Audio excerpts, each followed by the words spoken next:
Well, thank you guys for having me. This is always super cool. I'm going to build on what Tony was just talking about, the importance of being in the room, right? There's a big takeaway from all of this and all the stuff I'm going to share today is that it all really started from getting in rooms like this and being around people that thought bigger than I ever thought, that were doing things bigger than I thought were ever possible.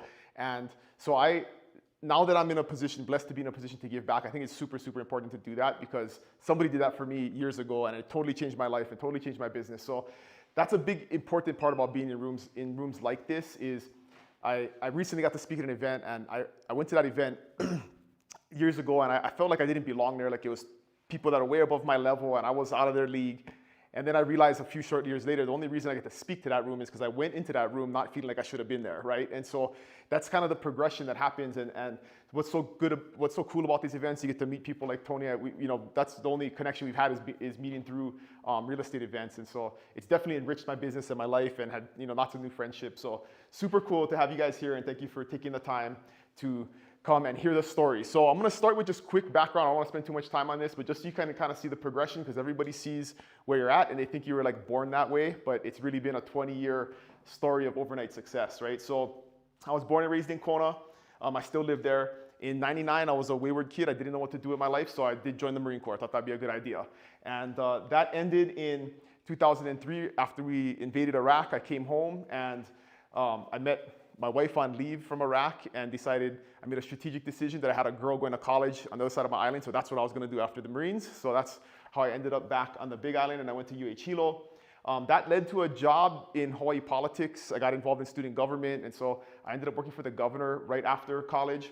And then I did that for about 10 years and it was something that I was passionate about, but it wasn't providing really like the income and the lifestyle I wanted for my family. I had 2 little boys at the time and I was gone half the time. And so I got my real estate license when I was in college. My mom had been a broker for years and she forced me to get my license. I just listened to her one summer and went to class with her. But it wasn't something I thought I wanted to do in life. And then after the run in politics, I was reevaluating what to do in life. And I went to an Army school. I was now in the Army Reserve. And I went for a school that was like 5 months long. And I came home planning just to kind of chill out for 30 days and spend time with the family because I'd been gone for 5 months. And I go to lunch with my mom one day and she says, hey, you ever think about reactivating your real estate license and doing real estate? I kind of want to slow down and maybe hand some of the business off and move towards retirement. And I was like, nah, I don't think so, Mom. I'm not really into real estate. And then I go home that night and my wife and I watch a TV and she says, hey, you ever think about doing real estate again? And I'm like, do you talk to my mom? And she's like, no. And I just don't believe there's coincidences like that in life, right? That was a sign. So I said, you know what? I'll do the classes to reactivate my license. We'll see what happens. And so again, not a super strategic decision. I didn't have like this plan or anything. But in 2015, I basically just went to work. I went to work every day. I got my license and I just started going to work with my mom and my stepdad.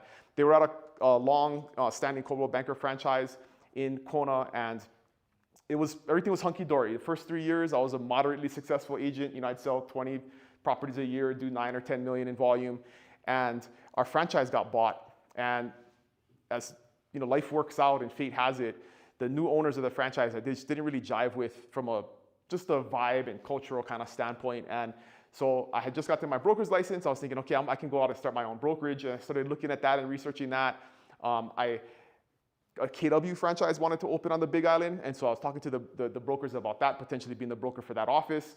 And then I stumbled across EXP. And how many are EXP people? Is almost everybody EXP people? Okay, not everybody. So I stumbled across the EXP model, so you're familiar with that. And I was like, this is what I would hope real estate was culturally and just from a big picture business model. And so there was no EXP on my island. There was a couple of people on Oahu, and I decided I'm gonna go give this a shot. Hopefully it works out. Could be a total scam. I don't know what it is, but I'm gonna give it a shot. And so that was in December of 18. So I came over by myself in December of 18.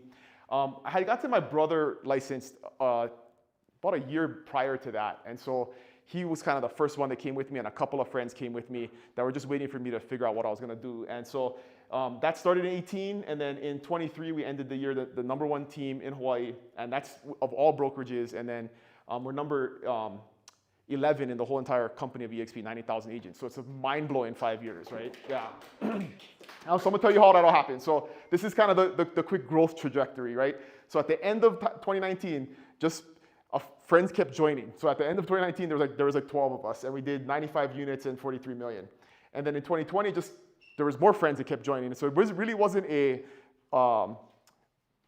this is not revenue. I mean, most of this is revenue share group, but it was just people that kind of joining our sales team. It was just a self-organized team. We didn't really have a lot of processes and systems, and people just kept wanting to be a part of what we were doing, so they kept joining.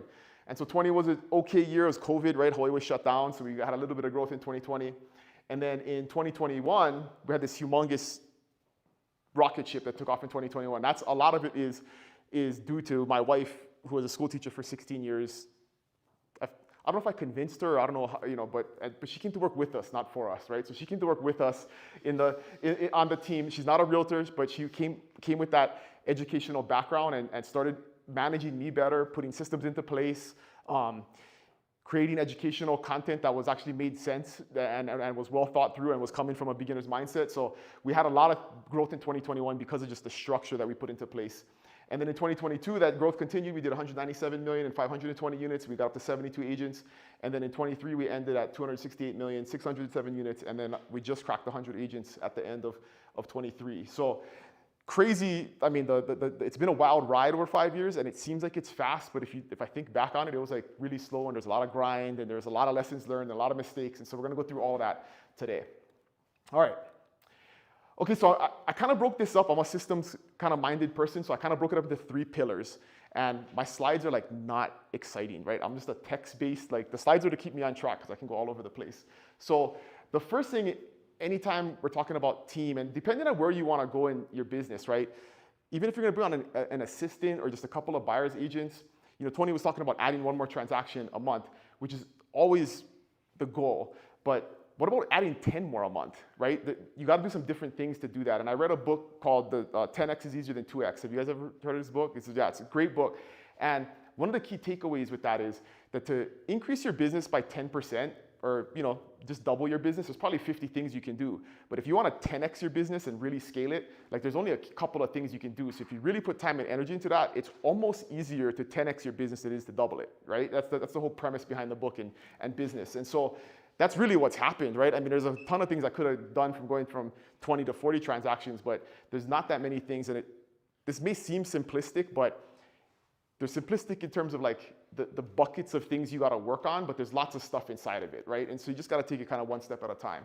But so the first pillar that looking back on this, which again wasn't totally by design, but I look back and it was super important, is because it started with my family, my mom, my stepdad, and my brother. Like I just put a culture code together on paper about how we would treat each other, how we would operate in a business sense, because I just never wanted the business to get in between the family relationship. I thought that was important. And so that has just continued on, and everybody that joins, it's the first thing they do is, if you don't agree with the culture code, what's happening? Come on in. If you don't jive with the culture code, then you probably shouldn't join, right? Like if any of that doesn't make sense to you, then it's not going to be a good fit. And then we figured out what is the mission, right? And this is like our mission statement: to provide a service to our clients that is second to none while enjoying the high quality of life that real estate career provides. Pretty simple, right? I mean, if we can look back on the client always being the North Star, the client always being the priority, and that's going to result in us having a great quality of life. And if we can always go back to that mission and be clear about that, and hopefully that drives everything else that we do when we make from a decision-making standpoint. Those are like the 2 foundational things you need. And then the 12 principles, and I'll talk, I'm not going to show these to you, but you can go on our website, theagencyteamhawaii.com. It's at the bottom. It's things like no greed. It's things like constant communication. It's things like take responsibility, just general types of principles, but they're on paper, they're written down, and there's a clear understanding. Anytime there's conflict, we can kind of look at the culture code and the principles and say, what can we apply here to solve this problem?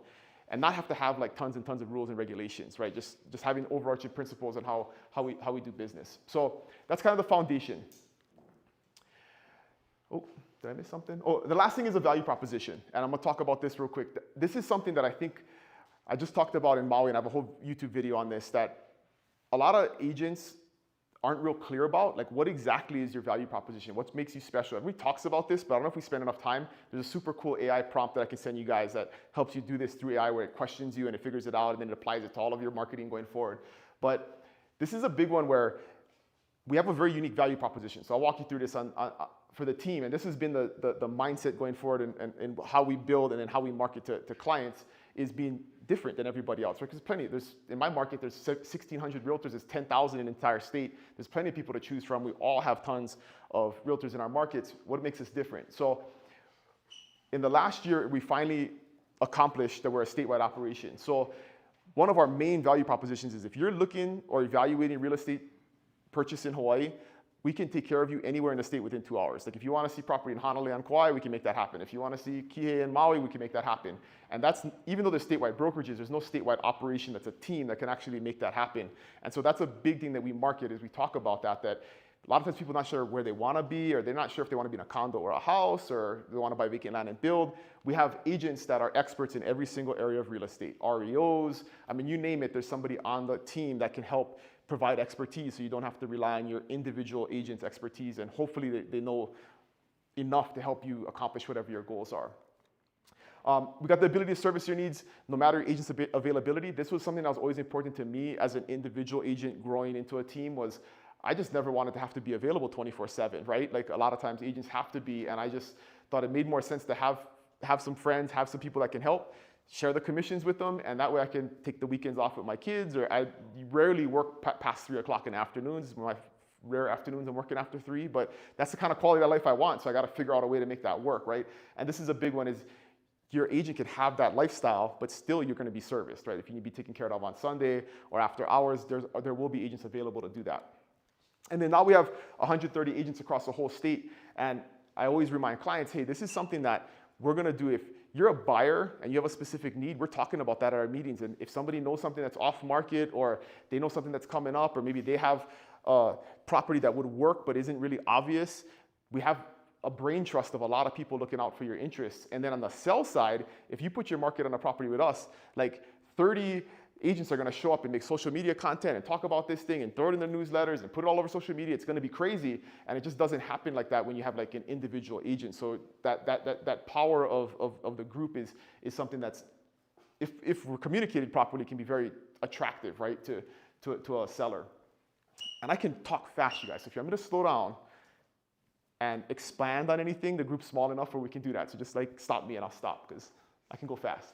But I got a lot to go through. So, okay, and then some of our just unwritten foundational things, and these are like just cultural things that were never by design, but I've seen evolve over time in the past 5 years that I just found are very important. I'd like to talk about. So the first one is we just treat our business partners like family, right? Our original business partners were family, and I try and just come at that, and I'll talk about the principle of unconditional love at the end. But instead of treating, a lot of times we treat our business partners like they're our competition, or they're against us, and there's like all kinds of weird stuff that go through agents' minds. I just come from a place of like, hey, I'm just gonna treat you like family until you give me a reason otherwise.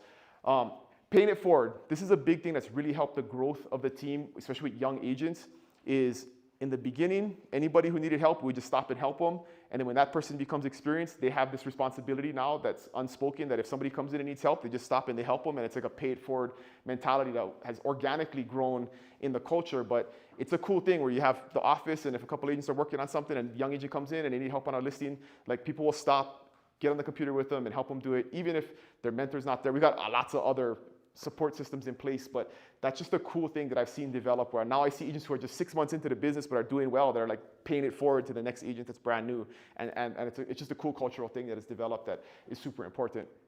And then this is maybe the most foundational thing, is the abundance mindset.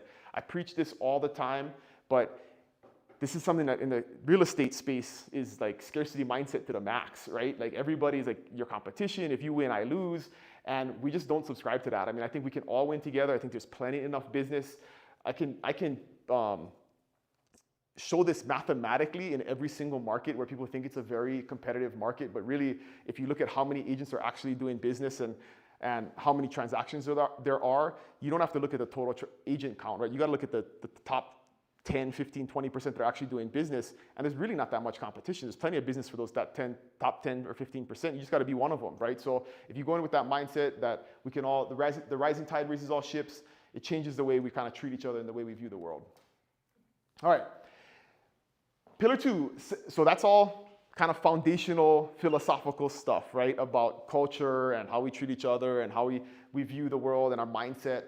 So this is like the nitty-gritty business stuff, and not as exciting and fancy, but another thing that I see all the time in business is like realtors just don't treat their business like a business, right? They want it to be a job, or they just kind of want to go willy-nilly and not have a plan and just fly by the seat of their pants, and that's why their business never grows. So this doesn't seem like rocket science here, but this is one of the biggest things that has helped us scale is we're always looking to hire and build for where we're going and not where we are.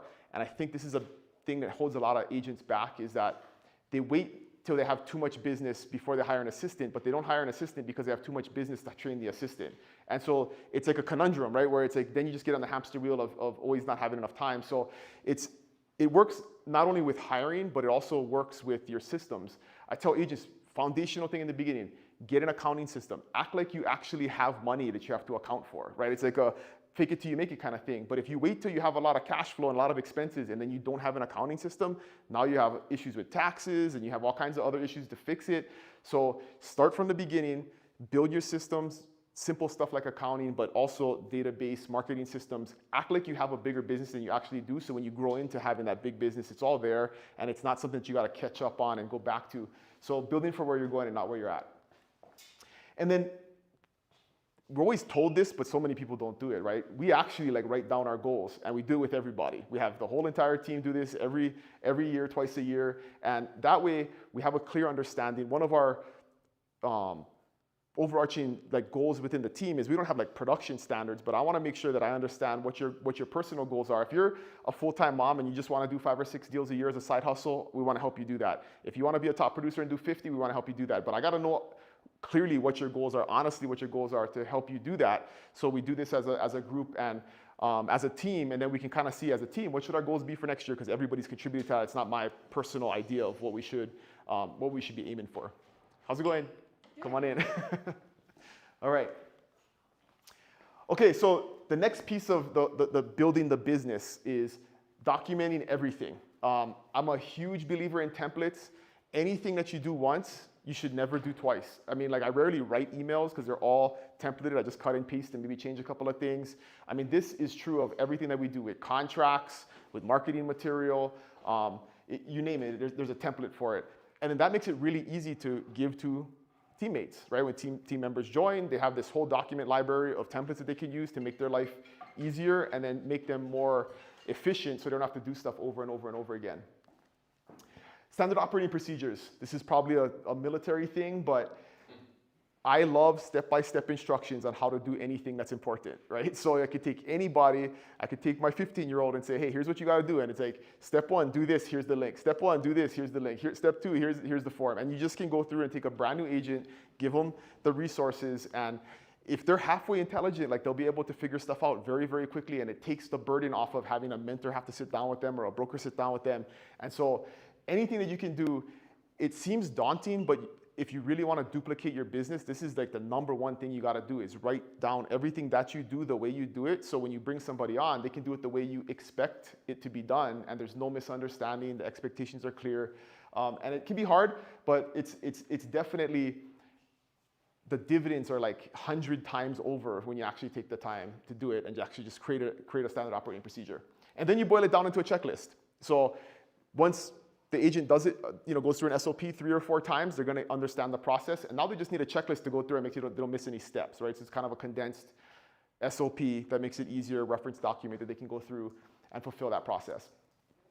And then this is an elephant, right? This is a humongous, this can be daunting.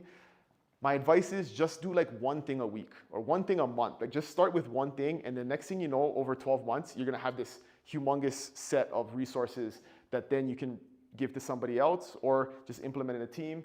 I can tell you this has been an ongoing process. Like we didn't have all of this in place. It sounds like we have it all together.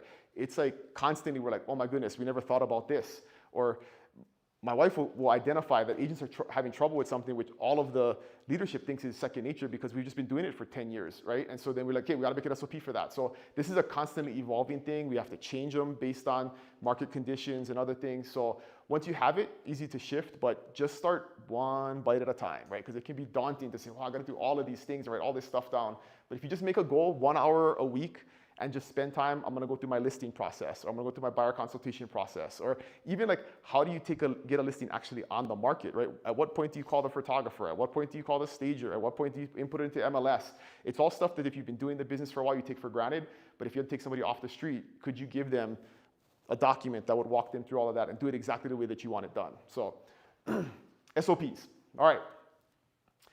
And then team engagement. This is the next really powerful thing that has helped us keep everything together and streamlined is tons of training. I think a lot of times leaders and teams, once they get things going, and I'll talk about at the end, like working harder before you work less, is they want to do less, right? They want to work less, so then they get like disengaged. And engagement with the team, especially in the digital world we live in, is actually easier than it's ever been because of the digital world. You can get 50 or 60 agents into a digital room and conduct a training where it would be very hard to get them to come to an office space, or especially when you're geographically dispersed like you guys are in this market. It's way easier nowadays, but you just got to have that cadence and that schedule of constant trainings. And so some of the stuff that we do throughout the week, we have a crazy training schedule, like on a weekly basis. On Mondays, we do a transaction meeting, then an agent attraction meeting, then a new agent onboarding meeting, then a database meeting. On Tuesdays, we have a scripts call. On Wednesdays, we have our main sales meeting with all the islands. Thursdays, usually an in-person training. We'll travel to each island and do it in person once a month with the agents there. Friday, we have a tech call. So there's all, like these weekly trainings happen every single week, so there's tons of engagement. And then once a month, we do in-person trainings, and once a quarter, we do a big mastermind workshop where people bring all their computers in, and we actually work on their listing presentation or their drip campaigns in their database, and sit down and work on their computers and help them develop stuff. So tons and tons of training and engagement, but that's the thing that keeps people together and they don't fall off the map, right? Because a lot of times you bring a new agent on, and next thing you know, you haven't heard from them in 2 months, and then they're gone. They quit, or they go somewhere else, or you lose track of them. So lots and lots of engagement. And then the weekly meetings, I just talked about this, but I do like to talk about our specific Wednesday meeting at 10 a.m. that this wasn't by I don't even know how we came up with this, but we started this thing with just like, 5 or 6 of us on a weekly basis talking about what's going on in the market. But we always started with wins and gratitudes. So the meeting starts with positive energy, right? You got to talk about something that you're grateful for or something that you accomplished. It's a big win. And now this turned into like 30 minutes. Like it's hard to get this thing stopped because there's like so many, 50, 60 agents are there and they're all talking about their wins and their gratitudes. And sometimes you think it can be like people don't care, but I think the amount of positive energy that comes out of it, and agents come like just for that because they're struggling. Sometimes they're struggling, they're having a hard time, they're having a bad day, and you can show up on Wednesday and you'll be injected with like a massive amount of positive energy to kind of carry you through the weekend and the next week. So from a content standpoint, don't discount the importance of just like mindset exercises, right? Wins and gratitudes will usually have some type of problem-solving discussion, some group coaching. We'll bring a guest speaker on, but it's not like a heavy sales meeting where we're talking about new listings and what the market data is doing and stuff like that, because I think it doesn't engage people as much as like that positive energy. And we can talk about the other stuff on the side, or a lot of times we just make videos about it to inform them so they can watch it on their free time. But think about that like from a meeting standpoint, a meeting structure. All right, and then we love the mantra of show up equals success, right? If you show up and you engage in the trainings and you engage in the process, it's almost impossible not to succeed in our system anyway, and because then we provide you with leads, which I'm gonna talk about next. But that's a big thing with agents. We just tell them, if you just show up and you come to the training and you actually do what we ask you to do, I guarantee you'll have a transaction within the first 60 days. It's almost like gravity, but you gotta engage, right? You gotta show up. There's a quick picture of all of it's only like a nice slide you're gonna get without a lot of text. So it's our crew on all the islands. All right, and then systems. So we have a pretty lean tech stack. Sometimes you go to these talks and people have like 17 different crazy CRMs they use and all kinds of stuff. I like to keep it simple and I like to keep it cheap. So that's my 2 guiding lights when it comes to systems. So the first one, we get KV Core for our company for free. We pay a little bit of money for a team add-on so we can put everybody on the same account and then distribute leads to the system. But we're not paying thousands of dollars a month for a CRM. I think all CRMs are relatively the same. Some people have preferences, but at the end of the day, if you use it and use it at a high level, they're all gonna accomplish the same thing for you. So that's our database system, and we use that for lead generation and lead conversion. I'll talk more about that in a second. SkySlope is transaction management, also provided by the company, so it's all paperless. The digital signatures are built into it. Not doing anything above and beyond what the company provides us for free. And then Google Workspace. This is our whole entire business is built upon Google Workspace. So Google Sites, Google Drive, Google Docs. This is a Google slide deck that we're looking at right now. That's relatively cheap when you look at paying for an enterprise account. You can minimize the number of users because nowadays you can just share access with people in their personal Gmail accounts. But it's definitely worthwhile to get an expert in Google Workspace or become an expert in it because there's so many resources. I mean, you can create forms, people can input data at an open house, it automatically goes into a spreadsheet, which can zap over to your CRM or zap over into your email program. I mean, it's very easy to do, very low cost, and relatively low labor. And then chat, this is one of the biggest things that, again, not by design, but Google, inside of Gmail, there's a chat function. I don't know if you guys use this, but you can put 100 people on a group chat. It's like group text messaging inside of Gmail. And we started doing this just as a way to, instead of doing group text messages, because as a team grew, scaling text messages, you can't send 100 text messages at a time. It's turned into this crazy thing where it's like Google for real estate. So if you have a question about real estate, you put it in the chat, and somebody will answer it, right? Because you got an expert in every single area of real estate in the whole entire state. And so if you want a handyman in some obscure area, you just put, anybody know a handyman in Ocean View? And somebody will respond. And this has been a humongous resource to agents because now you have this place where instead of calling a broker or trying to figure it out or actually Googling it the real way, you just put it in the chat and somebody responds. And then this is another way that we service clients where if you get a client that wants to see property this afternoon, but you got a soccer game with your kids, you just put in the chat, hey, can anybody show property this afternoon? Somebody will raise their hand and say, yep, I got you, and they'll take care of it, and your client will be serviced, and you don't have to worry about it. So that's one of the communication forms that we use that has become a pillar of the whole tech stack, which was never by design. It was just Is that just for your team, the chat, or does that go beyond your? No, so it's anybody has it inside of Gmail. You have to turn it on. Brokerage outside. Anybody can, yeah. So I can add my lenders to it, and then you can do different chats. So we have the whole team chat, and then I have Oahu team chat, Maui team chat, Kauai team chat. I have the Big Island broken into 2 separate. So if you just want to talk to people in your market, or it only applies to your island, yeah. Or if some agents have a couple of, they have like squads within the team where they have a couple of buyers just to help them so they can have their own chat. So it's a super cool communication tool. All right. And then we do use Canva. Canva is like the new standard for graphic design in real estate, right? And then systems like Redx and Mojo, those are data systems. So Redx will give you expireds, FSBOs, pre-foreclosures, things like that. Mojo will give you, you can search an area and it'll give you all the phone numbers and email addresses. Not all, it's usually 50% of the homes will have contact information associated with it, and then 50% will be correct. So if you want to prospect an area or just look somebody up, it's a good resource. It's relatively cheap to have access to data, and if you want to call a seller or you got something, you're looking for something off market specifically, you can use that system to find that stuff. Another thing we use it for, which is cool, which is really easy, is you can take a neighborhood, pull all the email addresses, do a video CMA, and then email it to all of the owners, right? And just be like, hey, did this for your neighbor, thought you might be interested, and send it to them, and prospect that way. Really simple. You can touch hundreds of people with one video, one piece of work by pulling contact information from these systems. All right.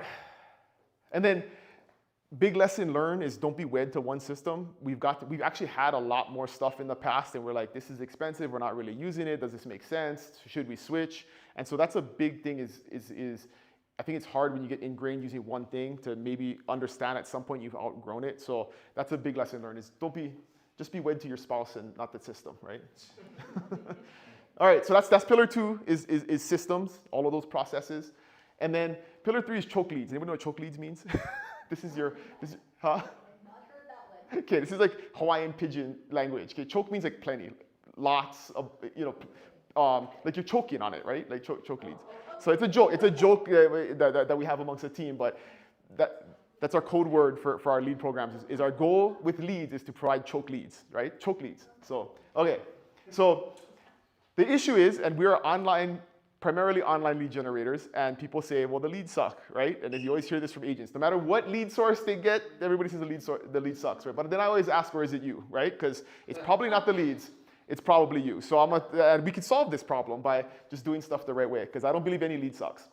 And no leads equals death in any business, right? And choke leads will solve all of your problems in life. So we're going to go through, this is probably the thing that we do best, I think, in terms of just business, because if we could do everything wrong, if you can generate a lot of leads and do a half decent job of following up with them, you're going to get business, right? It's automatic. So before you generate leads, this is a big thing. Everybody's wants to know how to generate leads, where do I get them from, and all this kind of stuff. And I always say, before you do any of that, you got to do these things first, right? The first one is you have to have a follow-up system.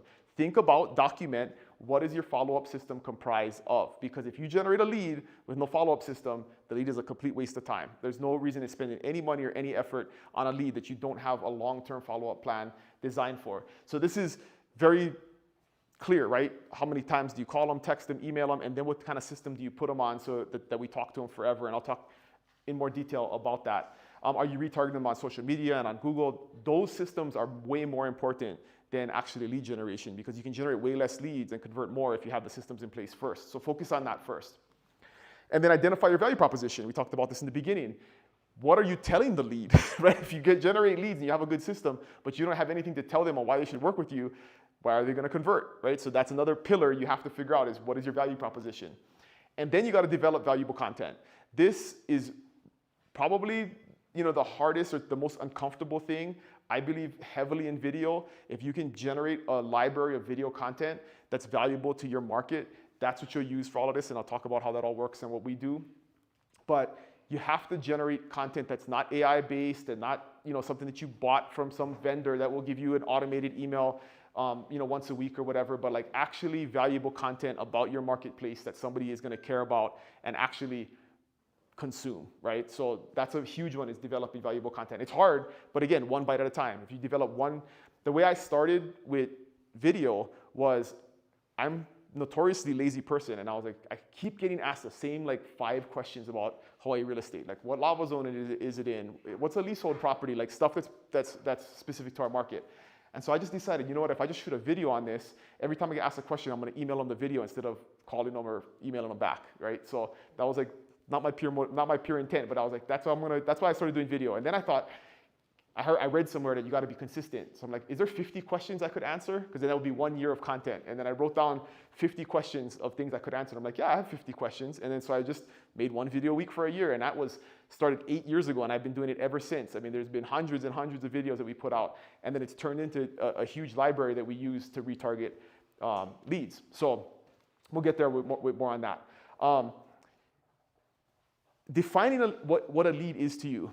I have this discussion all the time amongst agents. Agents say they want more leads, but they really don't want more leads. They just want more deals and paychecks, right? Because they don't really want to do the work that it takes to convert a lead, right? So being very clear of what your understanding of a lead is can better prepare you to target the right type of lead, right? Because if you want a lead that converts at a very high level, like doing internet lead generation is probably not the thing, because you're not going to see the return. It's gonna disappoint you. But this is something I don't think we put enough time and energy into, is like really thinking about like, what does a lead mean to me, so I can define what the process will look like when I actually work the lead. So think about that, and then you can figure out, okay, what is the best place I should be going and looking for leads based on what you think a lead is and how much work you're willing to put into it. And then write all this down. Write it all down. Document it all, write it all down, so you have it, and you can then share it with your team or your assistant or your buyer's agent or your referral partner or whoever it is, so they have a very clear understanding of what your expectations are and what your process is and what you would have done when you asked them to do it for you. Okay, now let's talk about lead sources. How are we doing on time? Oh, doing okay on time? All right. Social media is probably the easiest place to get leads right now. If you just do advertising, you pay for boosted posts. You don't have to be like a social media star to generate a lot of leads on social media using the ad platforms. Relatively easy to figure out.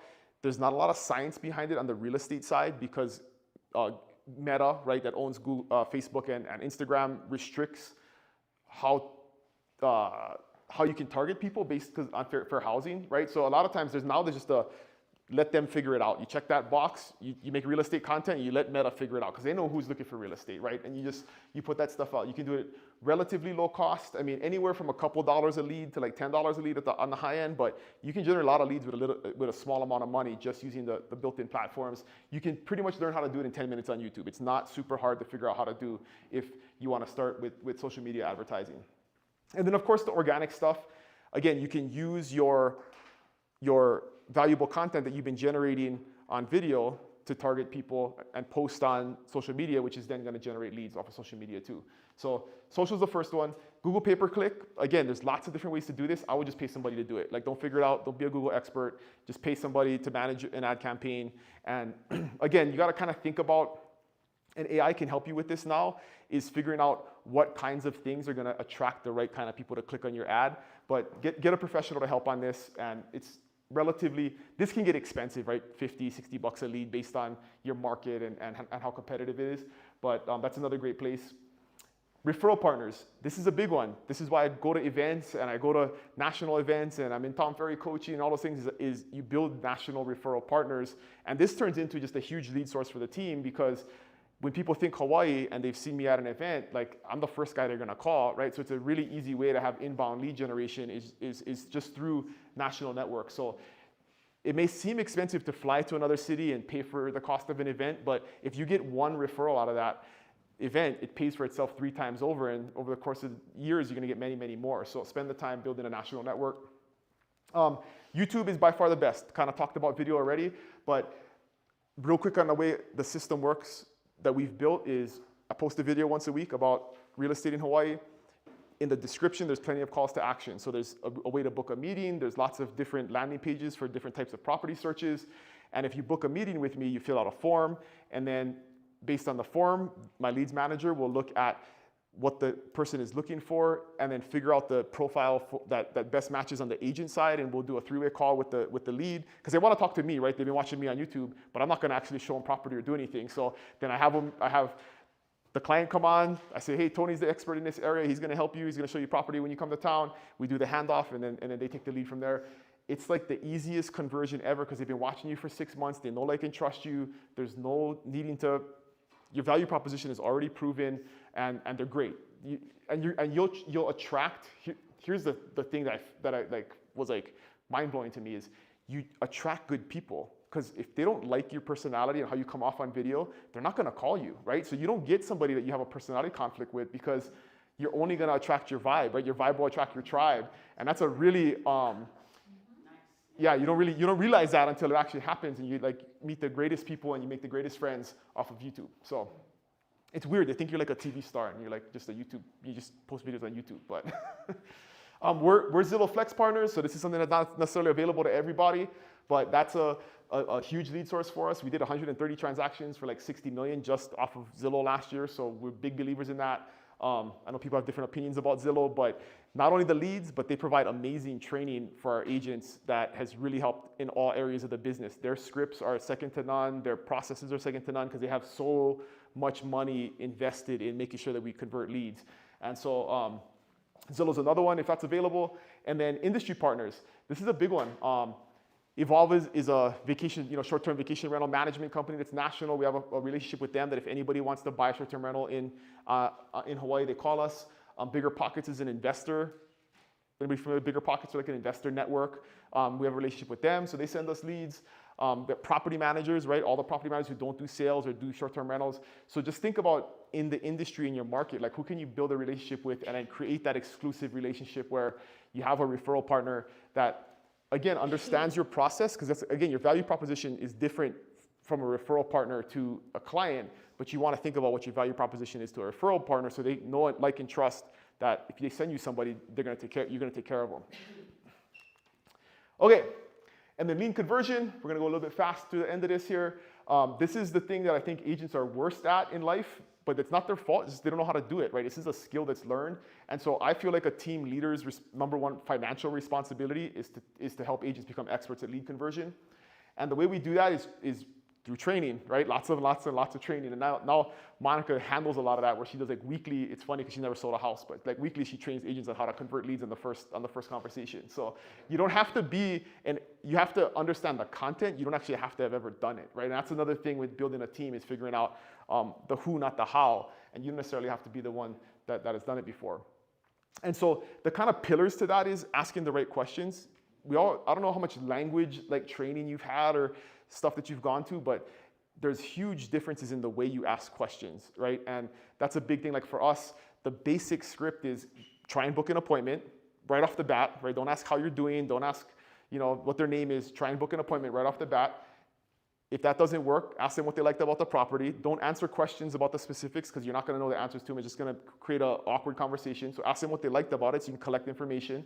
And then ask them what their motivation is, right? Are they looking to retire, relocate, kids are moving here? Like, what is it? And now you can build a deeper connection with them. So it's just appointment, location, motivation. If you can ask those 3 things in a conversation, that first 3 to 5 minute conversation, you can build a quality relationship in a very short amount of time on a deeper level than like how many bedrooms, how many bathrooms, what's your budget, are you pre-qualified? Those types of normal questions that agents are traditionally trained to ask. Working with our lending partners, we have a pretty cool program that we're just really getting deep into right now with our lending partners, where they're deeply integrated into our system. They understand what our processes are, we know what their processes are, and so we're hitting leads from both sides. So if they say they need lending, traditionally what I was trained is like give them 3 lenders and have them call somebody. Like that is the worst possible strategy you could ever use in your life, right? Because now you're just leaving up a lead up to their own devices on what they do, and you have no idea what the process on the lending side is, because if they're busy, they're not gonna call them, or if they're busy, they're not gonna follow up with them. And so we have dedicated lenders that have a clear understanding. If we send you leads, like this is what needs to happen, and they're gonna be, here's a little thing they do, which you should train all your lenders to do, right? Is if I get a lead and Monica's my lender, I say, hey, Monica's my go-to girl in lending. She's amazing. She solves all problems. She makes magic happen. She's gonna reach out to you because I'm giving her name, address, and phone number. When she reaches out to the client answers the phone and she says, hey, this is Monica from XYZ Lending.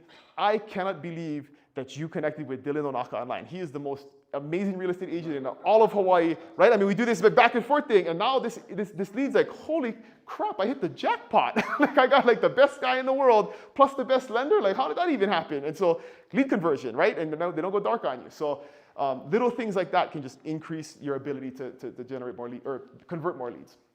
And then what's your short, medium, and long-term strategy? Obviously, it's something you want to write down, but what's your first week look like? What's the next 1 to 3 months look like? And then what does 3 months and beyond look like if they don't convert right away?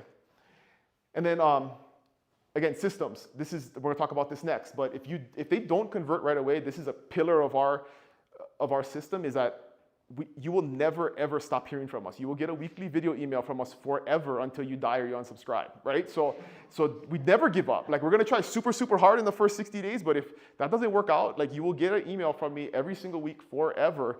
And if you ever convert off of one of those emails, I know what agent you were connected to because the system tracks all of that, and I'm gonna convert you back to the agent that you were originally assigned to. So don't ever give up. I mean, to me, once you get an email address, it's gold. Don't ever give up. I just had a lead convert the other day that was like 3 years old, never had ever responded to anything, and then all of a sudden it's coming to town in 2 weeks, can you help me out like this property? Like, easy, sure, no problem, right? But 3 years ago is when the lead came in off of Facebook. And then consistent messaging and accountability. This is more for agents. I learned this from Monica, it's like teaching agents is like teaching 4th graders. Like you got to tell them the same thing over and over and over and over again. And if you said it once and you think they heard it, you're wrong. You got to say it again in a different way. Have somebody else say it in their way, and just continually message consistently over time. And sooner or later, it's going to make sense. But don't just say it once and expect them to understand. All right, and then I just talked about all of this stuff, but this is our most underrated, I think the most underrated tool is email, but this is what we do once a week is we send out a video of the week. It's a YouTube video for me about something Hawaii real estate related, and we have calls to action, right? Book a meeting with us, connect with our lending team. Any questions on that? Very simple, like not over complicated, like basically like a text box, video, and then maybe 1 or 2 new listings at the bottom, but really easy to generate. Doesn't have to be super complex, but just make sure you do it every single week. All right. These are just some examples real quick of some of the agents that are new to our team. Proof of concept, right, with all of this stuff. Julia had 3 closings all of last year. She had 6 in January. She joined the team in Q4 last year. Latasha had 12 units in her first 8 months, 4 million in volume in her first 8 months. Soraya did 24 units and 16 million in her first 18 months. Lonnie did 30 units in her first 24 months. Keke, who was a former cell phone salesman, did 14 units in his first 12 months. We have the #1 agent in the whole entire island on the team. She did 79 transactions by herself, just completely ridiculous in like her 4th year in real estate. And there's plenty more, right? So this is the coolest thing that I like to brag about is like the proof of concept of like these agents actually showing up, doing the work, and actually crushing in a very short amount of time. And so I think these are the last 2 slides. here's the truth, right? Because all of it sounds amazing and great and like rainbows. But this is the truth. If you're gonna go on the journey of like building a team and building an operation like this, is you're gonna do way more work before you do less. I mean, I'm kind of at a point now where I'm pretty good. Like I don't work super crazy, but there was a time when it was like I was doing 30, 40 transactions a year myself, plus building the team and working at night and figuring it out. So just there's a lot of sacrifice, right? The first 3 or 4 years it can be ugly, but if you're gonna get there, that's kind of what you gotta do. So just mentally prepare yourself for that. Be ready to spend your own money. Everything's gonna do this for free. Like there was years I'd spend 100 grand on my own money, building systems, buying leads, figuring stuff out, paying for office space. Like the team wasn't necessarily making a ton of money, but I knew where we were going, right? I knew that one day it would work out. So be prepared to spend your own money. You're gonna face tons of challenges. Like if you don't like conflict and challenges and all that kind of stuff, it's a tough road to go down. You're gonna constantly feel unappreciated, right? You're gonna do stuff, you're gonna pour into people, and then they're just gonna leave and go to a different company, or they're gonna like just quit on you, or whatever it is. And it's like it's the nature of the beast, and you cannot take that stuff personally. It's gonna happen. So just be prepared to feel unappreciated. You're gonna face, this is a big one. You're gonna face teammates, family, friends that just aren't gonna share your vision, and you gotta come to the realization that that's okay. We can still be friends if we don't share the same vision. I've had really good friends leave the team because they just didn't want it to be this big, right? And I'm like, that's okay. I mean, that's cool. Like we can still be friends, but your vision isn't gonna hold me back from my vision, and we just gotta have that mutual understanding. And then repeat yourself over and over. We already covered this. All right. And then some secret sauce. So this is somewhat some mindset stuff, but if there's secret sauce to any of this, these are the ones I can share with you guys. Employees versus partners. Huge limiting factor that I see in the real estate space is everybody wants to hire the cheapest person for the least amount of money, right? And that gets you a very low quality person, and it's not a way to scale an organization. So this is a crazy thing. This is a secret. Like we have 0 employees, 130 agents, and we don't have any employees. Everybody's a partner. Everybody gets a cut of production, right? So if you have a area of responsibility, you're a leader, you manage a program, you do something, you get a cut of production. And so everybody's a partner, right? Everybody's in it together. These are all people that are I value potential over experience. Sometimes we're looking for the person that has all of the credentials, and they're not the person that you need. You need the person that has the potential to become that person and is gonna be a partner and not an employee. You need people who are dedicated to the process versus the outcome. This is a huge thing that I learned recently, right? Is the Super Bowl winning team, everybody wants to be on the Super Bowl winning team, but nobody wants to be on the team that practices 7 days a week, twice a day, right? That's the stuff, the process is what leads to the Super Bowl, not the game when you actually play the Super Bowl, right? It's the practice in private that leads to the praise in public. And it's a hard thing to identify, but it's easy, I think, in an interview process to figure out what is this person really interested in? Are they interested in doing the work, building the processes, buying into the system, or they just want to make $1 million at the end of the year, right? So think about process versus outcome. Don't assume, this is a huge learning factor for me, is I always thought I knew what my superstars would look like. I knew the avatar of what the top performing realtor would be, or a manager on the team, or whatever it was, and I've been slapped in the face many, many times where some of the best, most critical people on our team are people that I would have never imagined that I would have to work with. And so I think being humble about that, being inclusive about that is something that's important when you go into the stage of actually building team and hiring people, is be open-minded, and they may not look like what you think they should look like. Trust people until they give you a reason not to. This is hard, I think, in life, just because we go through life and people are mean to us, but this is a pillar I go into, is I'm gonna give you 100% of my trust until you give me a reason not to. And I think people will perform at a much higher level for you if they think you're coming from a place of trust versus a place of suspicion or micromanagement or whatever it is. So that's more of a leadership principle, but think about that when, I think it's a hard mindset to get past, but it opens you up to, some violation at some point, but the benefit far outweighs the cost, right, in terms of the culture that you'll build amongst the team. Leaders Eat Last is a great book by Simon Sinek, if you want to read it, but this is a military principle, right? When the chow comes, the highest ranking person eats last. You make sure all of your people are taken care of before you take care of yourself, and I think that translates into business, and people will feel that. And so think about that when you're decision making. Is this to benefit me, or is this to benefit the others on the team first? And then if there's benefit to me in the end, usually it's greater if you think about the other folks first, but think about eating last. Make sure everybody else is fed before you make your plate. this is one of my favorites, don't let 1% problems stop you from doing the 99% benefit thing, right? So I use social media as a perfect example. In Hawaii, if you post about real estate, you post on social media about real estate, you will get a hater who says you're like selling the Hawaiians land and you're a terrible person. But you'll also get 99 leads. So should you care about the one hater, right? Like people will stop posting on social media because of one hater. And I'm like, but you got 99 leads. Like why? Just block the person and delete the comment and move on, right? But so often we're driven, our actions are driven by what we're afraid of, that 1% thing that we're afraid of versus the 99% benefit we're gonna get out of it. Just like when we go door knocking, right? Well, somebody yelled at me, but you got 3 listings out of it. Like who cares, right? Like one person yelled at you because you went door knocking. So it's a perspective thing that I'm always telling agents about because I always get the what if. And I'm like, never mind the what if, just do the thing that's gonna make you money. And then practice unconditional love. This goes back to kind of leaders eating last, but business is like the only place I see people that have zero tolerance. Like somebody will like do a little tiny minor mistake and they will cut them off for life and never talk to them again in business. It's crazy, especially in real estate. And so I always go back to like, let's practice a little bit of unconditional love. Like if you treated your family like you treated your real estate relationships, like you would have no family, right? You have to have grace. You gotta forgive, give people the benefit of the doubt. It's just something that, again, builds, I think, a stronger culture, but let people make mistakes, trust them, and it's okay that they made mistakes, and just let them know that you're coming from a place of love, and it changes the whole dynamic of the way people will go out there and take risks and take initiative and do the things that you need them to do. So before you cut them off and be mad at them and say, hell with you, never gonna use you, never gonna talk to you again, well, just think about, is this unconditional love? Because might help. And then last thing, speak your intentions out loud. People are really humble. In Hawaii, we're like taught to be really humble and not show off.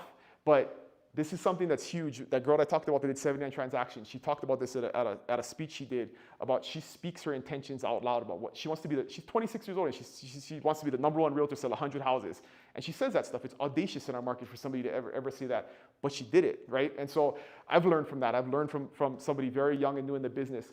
And so this is an example of this. I don't think it's gonna load, but we just did this Maui event. There's this mastermind event in Maui. And this is a video that didn't load in 2023. So February of 23, I got to speak at this event and talked about the team and some similar things we're talking about today. And in the middle of that talk, I talked about how we ended 22 as the number 20 team in EXP. And the #1 team leader was in the audience, and I told him, "Hey Kenny, I'm coming for you," right? Like he was in the audience from stage. I told him, right? And then this is the leaderboard in January. So year to date in January, we're the #1 team in the entire nation for units sold. So, and this is crazy because I'm sitting at the event 1 year later, and I look at this every other day or so because I'm obsessed with this kind of stuff, right? And I had no idea, but I looked and I'm like, well, how are we doing year to date? And I look and we're #1, and I remember this video. So I put this slide together to show people like you have to speak it out loud. You have to tell your friends. You have to tell your family. Like, don't keep your goals and your dreams to yourself because if you don't put it out into the universe, it's never really going to happen, right? And even if it sounds crazy and it sounds audacious, speak it out loud. Speak your intentions, and they're going to become the truth. So, all right. Your last slide. Kīnā Ole. Everybody say Kīnā? Ole. Kīnā? Ole. All right, so this is a Hawaiian principle, and Hawaiian words are really, really cool, so you're gonna get your Hawaiian lesson of the day. There's like the literal translation to Hawaiian words, and there's like a poetic and philosophical translation to Hawaiian words. And so Kīnā Ole,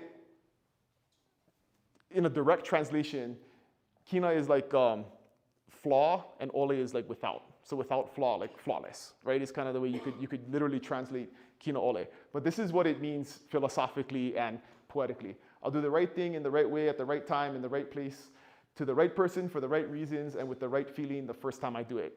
And I think this is a principle, right? That if we can adhere to Kīnā Ole, like then the world will be a better place and our businesses will be great, right? So, all right. So with that, you guys, that's my contact information. You can get all of my links on that QR code. If you friend me on Instagram and just send me a quick DM, I'll send you the slides and whatever else I can do to ever help you guys, just let me know and I'm there.